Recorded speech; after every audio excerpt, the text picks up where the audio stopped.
जिसने समय की कीमत समझ ली उसने जीवन की आधी समस्याएँ वैसे ही ख़त्म कर दी। ये सब बातें तो हम अधिकतर सुनते हैं और हम जानते भी हैं कि ये काफ़ी कुछ सच है। पर हम इसको अपने जीवन में कैसे अपनाएँ, हम कैसे इसका अनुसरण करें, ये हमें काफ़ी मुश्किल दिखाई देता है।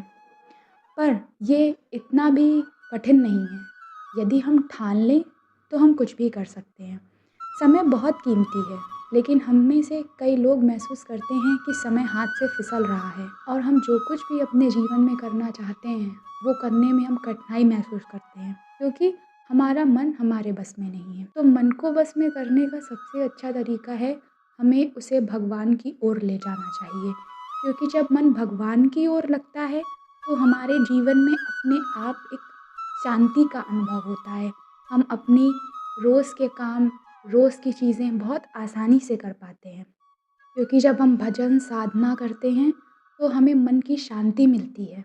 मन का झुकाव संसार की तरफ ज़्यादा है, क्योंकि मन संसार में ही अटका रहता है। संसार के चिंतन में मन इतना उलझा रहता है कि हम जो ज़रूरी है वो करना भूल ही जाते हैं।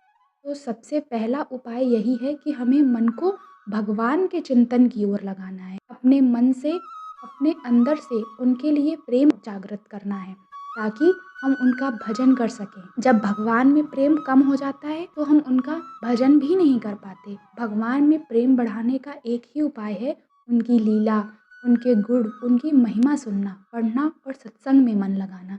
जब मन बार-बार भगवान की ओर जाएगा, तो भीतर एक उजाला पैदा होगा, जो समय की कीमत समझा देता है।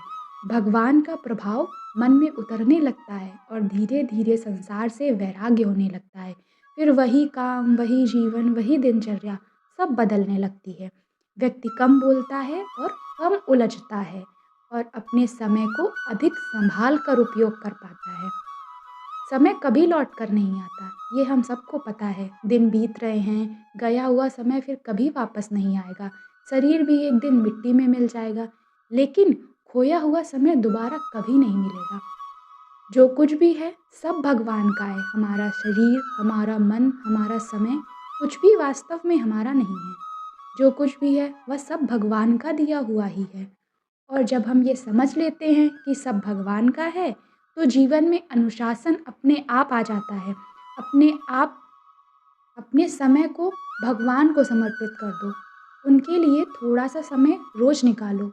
नाम जप करो, 2 पन्ने पढ़ लो उनके बारे में, थोड़ा-सा सत्संग सुन लो। धीरे-धीरे ऐसा करके हमारा मन बदलने लगता है और मन बदलता है, तो समय भी अवश्य ही बदल जाता है। श्री नारायण का प्रेम मिल जाए, तो संसार की सारी व्यवस्थाएँ हल्की लगने लगती हैं। जो व्यक्ति अपना समय भगवान की ओर मोड़ लेता है, उसका जीवन अवश्य ही सफल हो जाता है। तो समय को व्यर्थ ना जाने दें, समय ही आपका जीवन है। और हम जितनी जल्दी ये समझ लें, उतनी जल्दी हम अपने जीवन में अनुशासन ला सकते हैं, अपने जीवन के सारे कर्तव्यों को भली-भाँति निभा सकते हैं।